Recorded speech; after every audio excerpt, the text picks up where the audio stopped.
రేపే మహాశివరాత్రి అండి. చూడండి, ప్రతి ఒక్కరు కూడా సూర్యోదయము కంటే ముందే లేవండి. లేచి తల స్నానము ఆచరించండి. తర్వాత సూర్య నమస్కారము, తర్వాత శివుడిని తలుచుకోండి. మరియు మాంసాహారము ముట్టుకోకూడదు. ఎవరు ముట్టుకోరు, అయినా సరే చెబుతున్నాను. ఇంకొకటి, మధ్యాహ్నము కూడా పడుకోకండి. మరియు శివుడికి ఇష్టమైనటువంటి విభూతి ఉంటుంది కదా, అది నుదుటికి ఇలా రాసుకోండి. ఇక్కడ చూడండి, ఇలా రాసుకోండి. ఓకేనా? ప్రతి ఒక్కరు కూడా ధరించండి.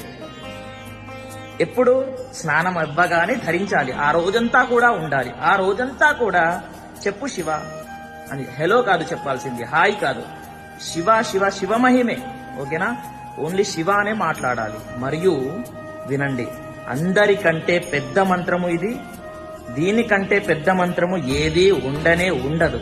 ఓకేనా? ఇదే ఫస్ట్. అది శివ పంచాక్షరి మంత్రము. అదే ఓం నమ శివాయ అనేటటువంటి మంత్రాన్ని 108 సార్లు కాదు, 1008 సార్లు చదువుకోండి. చూద్దాం ఎంతమంది చదువుతారు. ఓకేనా? ప్రతి ఒక్కరు కూడా చదువుకోండి. మంచి ఫలితాన్ని శివయ్య దగ్గర పొందండి. శివయ్య భోలాశంకరుడు. మీరు ఏది అడిగితే అది ఇచ్చేస్తాడు.